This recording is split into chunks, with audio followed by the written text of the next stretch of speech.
युग पुरुष युग प्रधान आचार्य श्री महाश्रवण जी के श्री चरणों में भाव भरा वंदन। समुपस्थित धर्मानुरागी श्रावक श्राविकाएं, आज का प्रवचन का निर्धारित विषय है लोकस्य साधना और प्रयोग। जैन साहित्य में अनेक प्रकार की स्तुतियों का उल्लेख मिलता है और उन स्तुतियों में एक है लोकस्य। पूरे जैन समाज में लोकस्य की साधना की जाती है। लोकस्य तीर्थंकरों की स्तुति का एक महान मंत्र है। लोकस्य में महाशक्ति है लोकस्य, और इसमें 24 तीर्थंकरों का स्मरण किया गया है। हम लोकस्य बोलते हैं और उससे हमारे मन में तीर्थंकरों के प्रति एक भक्ति की भावना प्रकट होती है। भक्ति का स्रोत प्रस्फुटित होता है। तो लोकस्य भक्ति साहित्य की एक अमर कथा है। अलौकिक और विशिष्ट यह संरचना है। इसमें शब्दों का चयन इस प्रकार से किया गया है कि वह तीर्थंकरों की स्तुति में हमें नियोजित करता है और साथ ही साथ में वह कर्म निर्जरा का भी माध्यम बनता है। लोकस्य पहला शब्द है लोकस्य और सबसे लास्ट का अंतिम अक्षर है सिद्धा सिद्धिम मम दिशन्तु। हम शुरू के शब्द से लास्ट के शब्द तक देखें, चिंतन करें, कितना एक महत्वपूर्ण है। लोकस्य अर्थात लोक में उद्योग करने वाले, अर्थात यहां से साधक शुरू करता है एक लोक यात्रा। लोक यात्रा शुरू होती है लोकस्य, और वह यात्रा चलते चलते पड़ाव करते करते सिद्धा सिद्धिम मम दिशन्तु, वहां तक वह हमें ले जाती, सिद्धि के स्थान तक ले जाती है। तो हमने लोकस्य के माध्यम से यह यात्रा चालू की और पूर्णाहुति में हम उनके समान हम भी सिद्ध बने।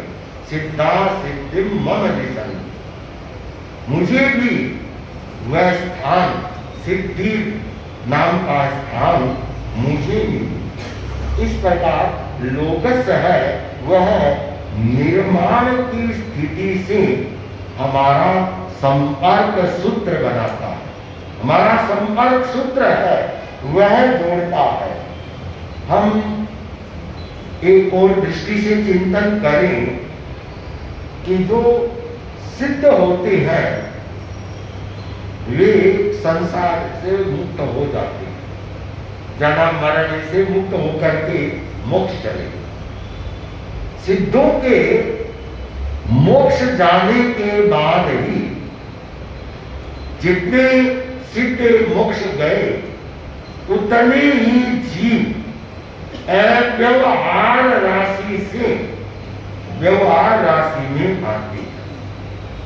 तो अव्यवहार राशि वाले जो जीव है, कहना चाहिए उनके उद्धार में भी सिद्ध सहयोगी बनते हैं।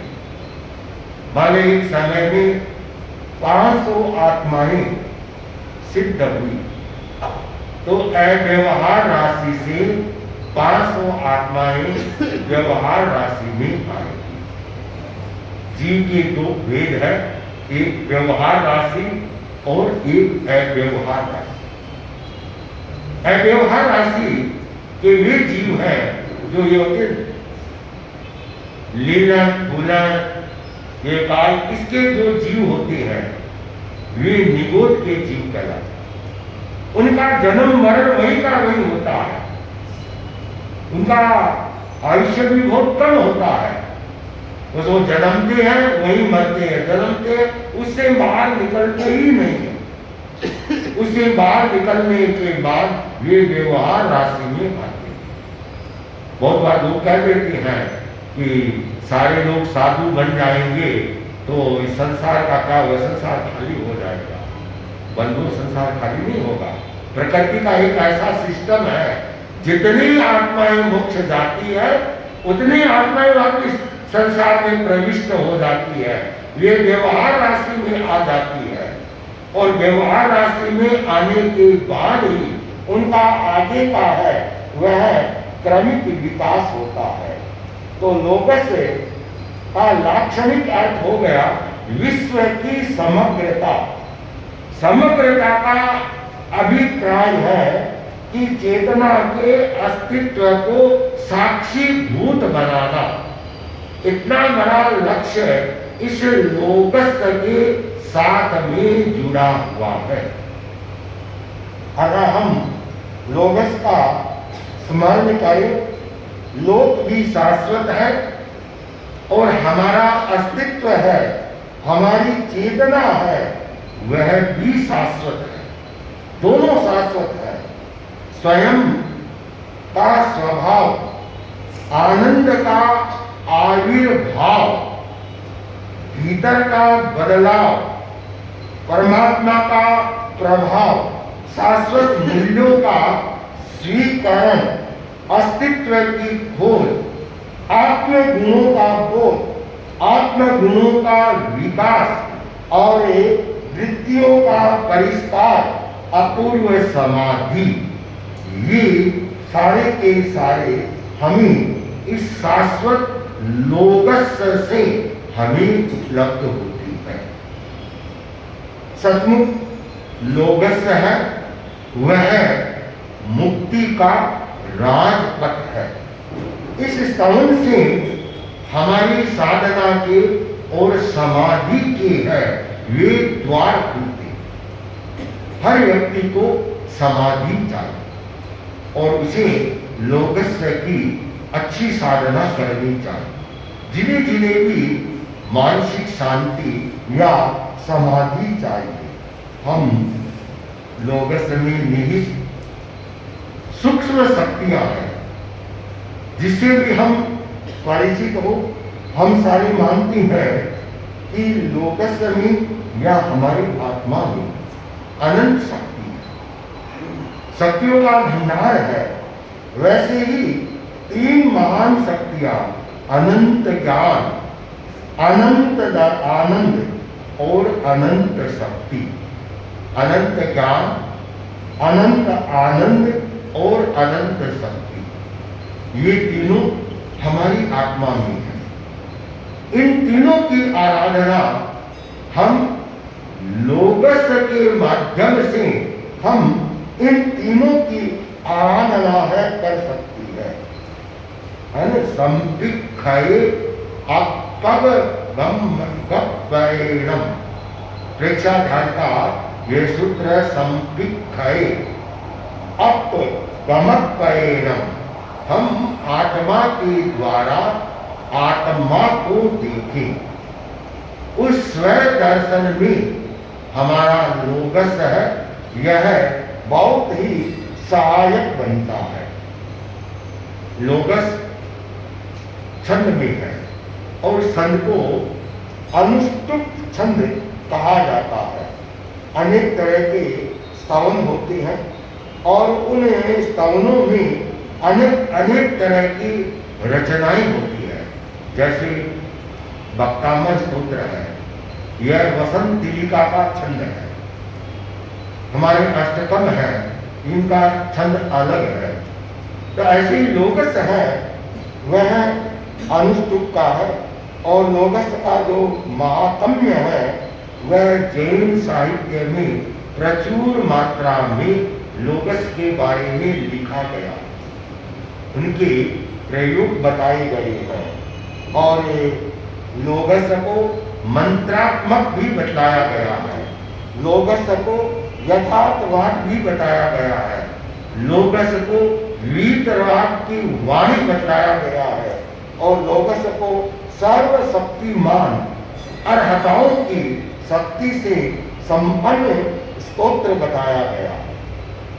हम इसे लोगस के थोड़ी सी इसकी यात्रा करें कि लोगस में 24 तीर्थंकरों के नामों का उल्लेख है। तो अब इसमें प्रश्न हो सकता है कि क्या लोगस शाश्वत है या अशाश्वत? यदि शाश्वत है तो ऋषभ, अजित, संभव इनका नाम कैसे?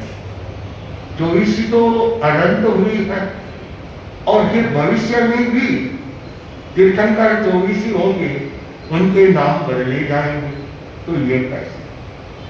तो इसका समाधान दिया गया है कि हमारे यहाँ पर भारत क्षेत्र में है, भारत क्षेत्र समझे या संक्षिप्त में इसको पूरे को समझे कि जम्बू द्वीप, भारती खंड और अर्ध पुष्कर द्वीप, इन 2.5 द्वीपों में 15 कर्म भूमियां होती हैं, 15 कर्म भूमि, और उनमें 5 भरत, 5 ऐरावत और 5 महाविदेह होती है।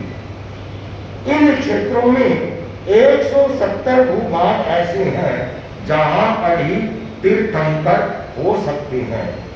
एक समय में महाविदेह क्षेत्र में एक समय में न्यूनतम कितने 20 और अधिकतम 170 तक, हाँ 160 भी आता है, 170 तक तीर्थंकरों का विचरण होता है। यह महाविदेह क्षेत्र का है। और जहां भरत क्षेत्र आदि है, जहां अवसर्पणी काल, उत्सर्पणी काल का क्रम चलता है, तो वहां 24 तीर्थंकर होते हैं। लोगस को वैसे शाश्वत माना गया है, लेकिन जहां से उषगमनियम च बनते, दूसरे पद्य से लेकर के, और जहां वर्तमानम च, ये जो नाम आते हैं ये परिवर्तन होते हैं, ये शाश्वत नहीं, इनमें चेंजिंग आएगा। जब 24 तीर्थंकर हो जाती है तो बहुश्रुत आचार्य होती हैं, वे इनके नाम की संयोजना लोगस में करते की जाती है। ऐसे तीर्थंकरों के नाम देखे तो 24 में कितने नाम आते हैं? 25 आते, 25 है। सुविहिम च उपदंतम, एक तीर्थंकर के 2 नाम, तो 2 होने से कितने नाम हो गए? 25। और उन 25 के आधार पर जो 65 छंद बनाया जाता है उसमें यह संयोजना की जाती है। 25 कोष्ठक का है, एक दिन उसका अनुष्ठान कराने का मन है, तो वह से लिया गया। एक मान्यता यह भी है कि सुविहिम च उपदंतम, पुष्पदंत है, वे लोगस के अधिष्ठायक है। सूर्यनाथ भगवान ये लोगस की पार्टी के अधिष्ठायक है और इनके आधार पर इस लोगस का है इतना है वर्चस्व है। ये 24वीं महीने या लोकस में 25 नाम क्यों, उसका यह समाधान है। हम अनुपूर्वी आप लोग पढ़ते हैं ना, हम भी पढ़ते हैं, आप लोग भी पढ़ते हैं। अनुपूर्वी का एक एक क्रम चलता है, वह है पूर्वानुपूर्वी, पश्चानुपूर्वी और अनानुपूर्वी। ये 3 क्रम से अनुपूर्वियां हैं, वे बनाई जाती हैं। जैसे नमस्कार महामंत्र की अनुपूर्वी चलती है, वैसे ही 24 तीर्थंकरों की भी है, वह अनुपूर्वी है, वह चलती है। हम लोगस की उपासना को हम और इसमें देखें, अक्षरों के हिसाब से देखें तो लोगस में कुछ शब्द है बहुत आए। जैसे एक शब्द है, वह है, सबसे पहले मैं वर्ण बता दूं, पूरे लोगस में, लोगस से लेकर के पूरे कितने शब्द हैं, जैसे नकार मंत्र के ना, वैसे इसमें भी लोगस के शब्दों में भी गिना गया है कि पहला पद्य है, उसमें लघु 36 है और दीर्घ 6 है। दूसरे पद्य में लघु 37 है और गुरु 2। लघु का अर्थ है छोटा शब्द, छोटी मात्रा, गुरु का अर्थ है बड़ी मात्रा, जिन्हें थोड़ी सी व्याकरण की जानकार हो। और तीसरे पद्य में भी 32 लघु वर्ण है और 4 दीर्घ वर्ण है। चौथे पद्य में 31 और 4 है। पांचवें पद्य में 40 लघु और 1 दीर्घ है।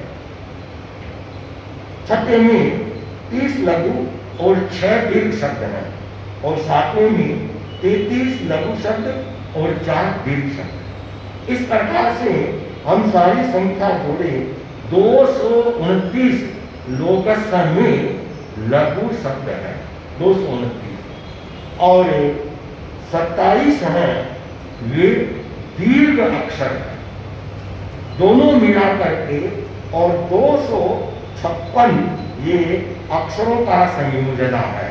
कई 256 मानते हैं और कई 200 इसमें 60 भी मानते हैं। हम लोगस के आगे बढ़े तो लोगस में एक शब्द बार बार आया है, वह है एक रै शब्द और एक सै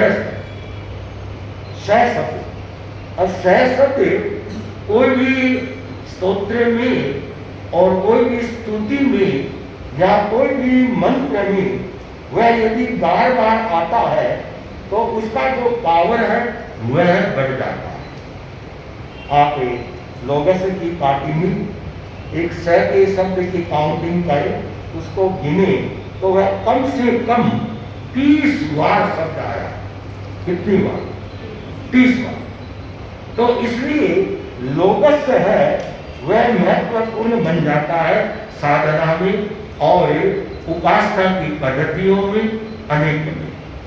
और लोगस के अनेक सारे ऐसे ऐसे घटना प्रसंग भी बन जाती हैं कि जिससे लोगस का महत्व और बढ़ जाता है। लोगस का आचार्यों ने एक पूरा का पूरा कल्प बनाया है मंत्रों के द्वारा। अनेक मंत्र दिए हैं और जिसमें लोगस के जो हमारे पद्य चलते हैं उनके साथ में बीजाक्षरों को जोड़ करके और एक पूरा कल्प बनाया गया और उस कल्प की साधना की जाती है। जो उसके अनुरूप साधना करता है तो वह उस शक्ति से परिचित हो जाता है। कैसे होता है? हमारे धर्म संघ के एक संत थे, मुनि श्री छगनमल जी स्वामी। उनका चातुर्मास हरियाणा में टोहाना में था। टोहाना में उन्होंने एक घटना सुनी। बड़ी विचित्र घटना थी, और घटना थी इंदौर की। इंदौर में एक प्रसिद्ध उस समय के श्रावक हुए हैं लाला हुक्मी चंद जी। अच्छा प्रभावशाली व्यक्ति थे, और हुक्मी चंद जी ने अपने लड़के की शादी करने के बाद जब नववधू घर पर आती है, उसके लाभ को किए जाते। वह नई बहू घर पर आई, जिस दिन वह आई उसी दिन उनके घर के ऊपर रात्रि में, मध्य रात्रि में उल्लू आता है और बोलता है। अब शुभ कार्य हो और उस समय किसी घर के ऊपर उल्लू की आवाज हो तो उसे अच्छा नहीं माना। एक दिन निकला, 2 दिन निकले, 3 दिन। मुझे थोड़ी चिंतित हुई कि ये क्या, कभी ऐसा नहीं हुआ। और लड़के की शादी हुई और यह बहू आई है और रात में उल्लू बोलता है, ये तो अच्छा नहीं। वापिस 2 दिन 3 दिन के बाद जब बहू वापिस पिहर जाती है ना, वह पिहर चली गई वापिस, वह उल्लू बोलना भी बंद हो गया। वह बहू थी, वह भी थोड़ी चिंता तो हुई कि यह मेरे साथ में ये क्या हो रहा है। उसने जाकर के अपनी माँ को सारी बात, तो उसकी माँ अच्छी जानकार थी, धार्मिक थी। वह अपनी लड़की को जति जी के पास में ले गई। समय जति होते थे, वह प्रभावशाली जति होते थे। जति जी को जाकर के सारी घटना, जति जी ने सब कुछ सुना और सुनने के पश्चात उस बहन से कहा कि अब तुम जब भी ससुराल जाओ तो जाने के बाद तुमको लोगस की 1 माला का जप करना, 1 माला, उसको दिशा बताई। साथ में उसको मंत्र दी कि हर यज्ञ के साथ ये मंत्रों को बोलते रहना और यह क्रम तेरे को चलाना। साथ में अष्टमी, चतुर्दशी और पूर्णिमा, इन दिन 3-4 दिन तुमको आयम बिल करना। 8वीं के दिन, 14 के दिन और पूर्णिमा के, यह तुम करती रहे। और उसके बाद जब तुम लोगस का जाप करोगी, वो उल्लू आएगा तो तेरे को ऊपर छत पर जाना है। छत पर जाकर के और तेरे को रोड़ी हाथ में लेकर के जाना, डरना मत। उल्लू के पास चले जाना और उसके माथे के ऊपर तिलक कर, उल्लू के माथे पर तिलक कर देना। ये सारा कर्म है, पूरा हो जाए। लड़की ने सारा समझा, ससुराल आई, जैसे आई वही उल्लू का क्रम वापिस चालू हो गया आना। और उसने लोगस का जैसे बताया था वैसा का ही वैसा करना चालू, वैसे ही जाप, वैसे ही आइंगिल तक। तो जप का और तप का ये योग है। कोई विशेष जप किया जाता है तो उसके साथ साथ में एक तपस्या का आलंबन है, जरूर लिया जाता है। और उस तप के आलंबन से वह जप और एक प्रभावशाली बन जाता। जब पूर्णिमा का दिन आया, उसको जैसे समझाया हुआ था वह कहीं गई, कोई डर भी रही थी, रात का समय उल्लू के पास में जाना। लेकिन जति जी ने उसका मनोबल बढ़ा करके भेजा था कि तुम डरना मत, वह उल्लू उड़ेगा नहीं, तुम लोगस बोलती रहना, लोगस के प्रभाव के कारण वह उड़ भी नहीं पाएगा। वह लड़की गई और जाकर के उसे उल्लू के माथे के ऊपर थोड़ी से तिलक कर दिया और तिलक करके लोगस से बोलती हुई वह वापिस आ गई। उसके बाद वह उल्लू कभी नहीं है।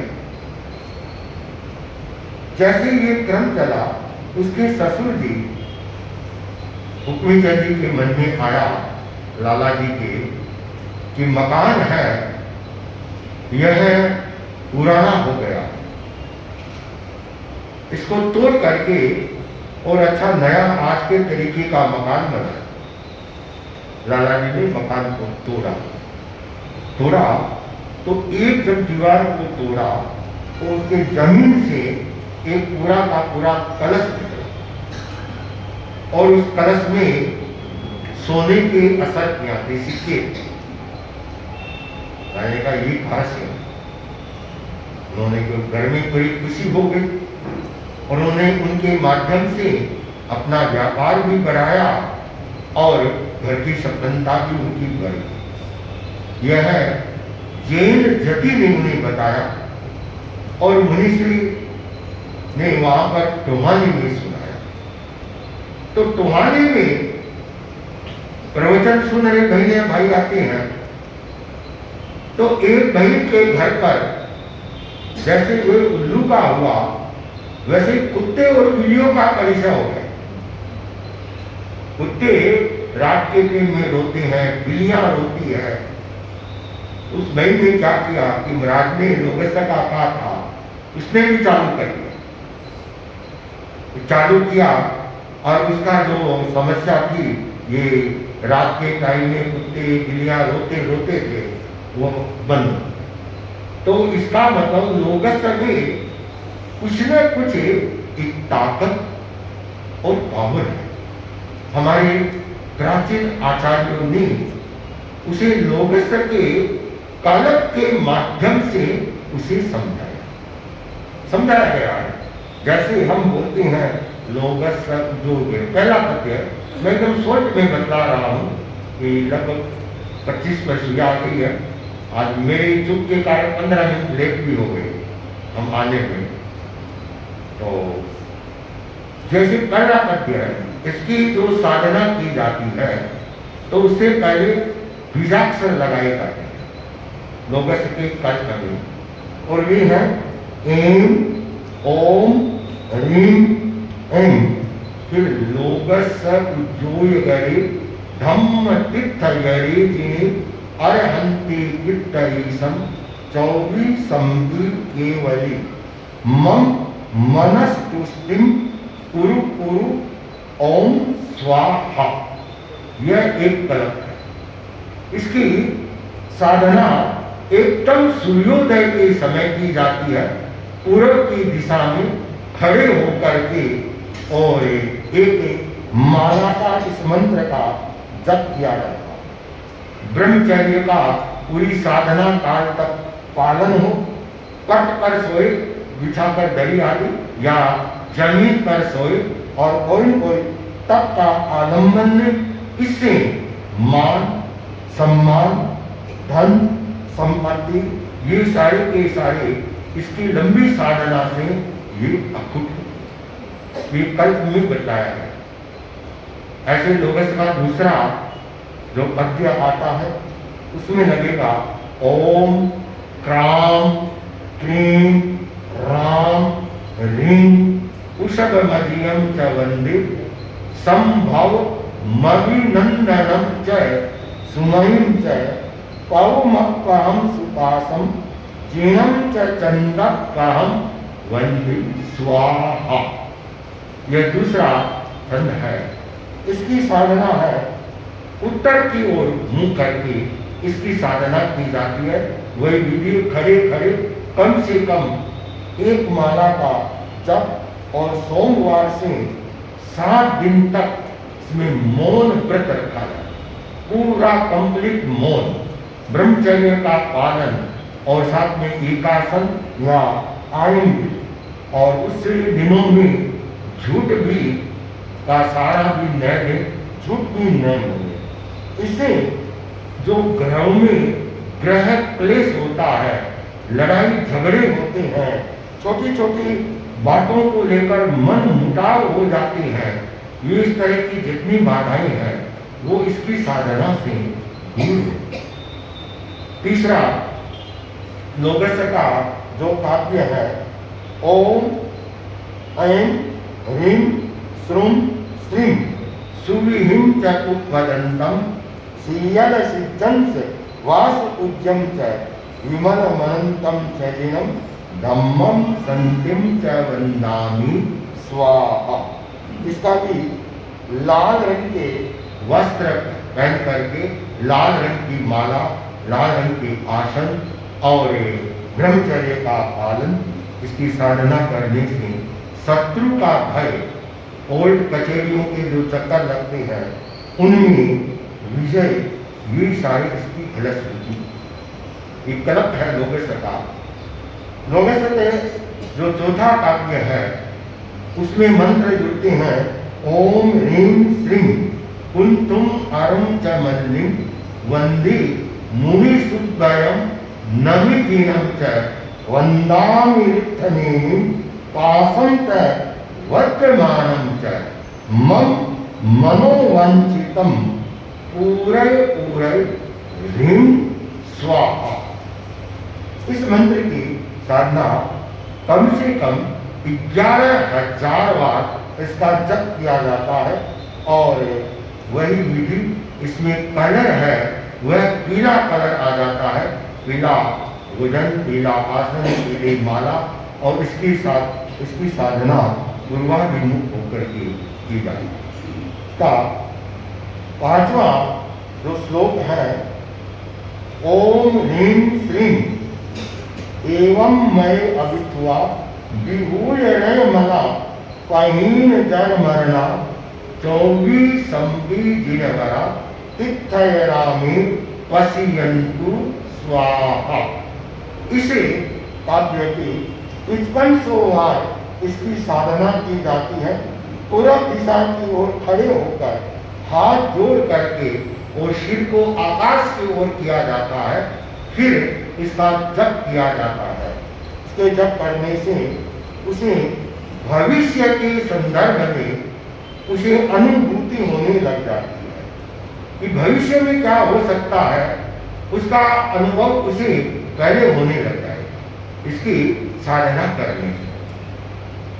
अगला छठा पद्य है, ओम ह्रीं अम्बराय तिक्तीय वंदीय मैया जे ए लोकस उत्तमा सिद्धा आरोग्य गोहि लाभम समाहिवर मुत्तमम बिंदु स्वाहा। इस काव्य की साधना उत्तराभिमुख होकर के और कम से कम 15,000 बार इसकी साधना की जाती है। इसकी साधना से धर्म के कार्य में उसकी रुचि बढ़ेगी और वह कहीं पर भी जाएगा तो उसकी जय जयकार होगा, यश और कीर्ति फैलेगी और उसकी आत्मा अध्यात्म की ओर, धर्म की ओर है, वह उसका विकास होगा। अंतिम जो लोगस का पद्य है उसके साथ मंत्र इस तरह से जुड़ते हैं, ओम ह्रीं ऐं ओम जोम जोम चंदेषु निम्मदैरा आयतेषु अय्यम कया सैरा सागरवर गंभीरा सिद्धा सिद्धिं मम दिशन्तु मम मनोवांछितम पूरय पूरय स्वाहा। इसका जब भी पूर्व दिशा में किया जाता है और कब 1000 का जप प्रतिदिन चलता है। इसे मन की दुर्बलताएं हैं, मानसिक कमजोरियां हैं, वे दूर होती हैं और व्यक्ति उच्चता को है वह प्राप्त होता है। तो यह लोगस के कल्प के अनुसार इसकी साधना की विधि है। एक एक लोगस के पद्य को अनेक प्रयोग हैं वो किए जाते हैं और कुछ कुछ व्यक्ति इसकी लंबी साधना करते हैं, 60 दिन की, 75 दिन की। हाँ, 1 दिन 2 दिन से थोड़ी होता है, लंबी की जाती है। तो उन्हें इन सब की है वह उपलब्धि भी होती है। तो हमारे जप करने से जो हमारी नाड़ियाँ हैं, ईड़ा, पिंगला, सुषुम्ना, हमारी जो मूलाधार है, जिसकी शक्ति केंद्र है, वहाँ से हमारी शक्ति चलती है और स्थित यहाँ सहस्रार, यहाँ हमारा ज्ञान केंद्र है, यहाँ तक आती है। जो हमारा स्पाइनल कोड है पीछे, इसमें ये ऐसे तेजी चलती है, ईड़ा और पिंगला, इनकी श्वास प्रश्वास की क्रियाएं। और ईड़ा और पिंगला को कहना चाहिए प्राणायाम के द्वारा इनका नाड़ी शोधन किया जाता है। एक प्राणायाम है नाड़ी शोधन प्राणायाम, उसके माध्यम से पहले हमारी नाड़ियों का शोधन किया जाता है और फिर जो विशेष साधनाएं की जाती है तो वे साधनाएं सफल होती है, सिद्धिदायक होती है और वे कल्याणकारी होती है। तो लोगस में आध्यात्मिकता भी है, ये पूर्ण आध्यात्मिक है। 24 तीर्थंकरों की इसमें स्तुतियां हैं, 24 तीर्थंकरों, और 24 तीर्थंकरों का पूरा इसमें परिचय है। हालांकि मैं आगे जब प्रसंग आएगा तीर्थंकरों का, उस समय वो चीजें बताऊंगा कि 24 तीर्थंकर किस तरह से होती है, क्यों। तो हम लोगस की शक्ति को समझे। जैसे माला फेरी जाती है, वैसे ही लोगस का एक एक माला का दिशाओं में भी जप किया जाता है। एक माला उत्तर में, या सपोज करें उत्तर दिशा है, वह इधर है, पहली माला उत्तर, फिर दूसरी माला का क्रम आएगा वह पूर्व, तीसरी माला का आएगा क्रम दक्षिण, चौथी पश्चिम, फिर पांचवी माला बुधन उत्तर। ये 5 मालाओं का है, क्रम से भी साधना किया। लोगस के नवरात्रों में भी करने वाले अच्छी साधनाएं करती है। तो चीजें तो बहुत है और ये समय समय पर बताई भी जाती है। अपेक्षा तो ये होती है कि उनकी साधना की जाए, और जब तक साधना नहीं की जाती है तो व्यक्ति अपने आप को पावरफुल नहीं बना सकता। तो आज आप लोगों को लोगस के संदर्भ में कुछ जानकारियां दी गई। हमारे धर्म संघ की एक विदुषी साध्वी पुण्य साध्वी ने बहुत रिसर्च खुद किया है। नमस्कार महामंत्र पर भी और लोगस पर भी उन्होंने शोध पूर्वक 2 बुकें लिखी लोगस के ऊपर। पीएचडी करने वालों के लिए उन्होंने अच्छा रास्ता बनाया। ऐसे ही नमस्कार महामंत्र के ऊपर है, उन्हीं की लिखी हुई है। अन्य पुस्तकें भी मिलती हैं, ये अभी नवीन पुस्तकें हैं। लोगों को इसका अध्ययन स्वाध्याय करना चाहिए और इनका उपयोग भी किया जा सकता है। अस्तु, इसी भाव के साथ ओम।